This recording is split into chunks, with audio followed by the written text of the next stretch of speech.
జడల నడుమ గంగమ్మ కొలువట, నీ పక్కన పార్వతమ్మ తోడు ఉందట. నాగుపాముల నగలే నీకు మోజట, సామి నంది నిన్ను మోసి ఆనందపడెనట.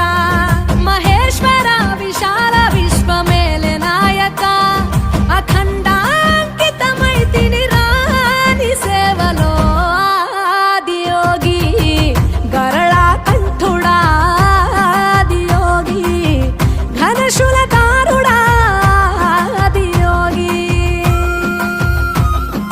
పల్ల జడల నడుమ గంగమ్మ కొలువట, నీ పక్కన పార్వతమ్మ తోడుగుందట.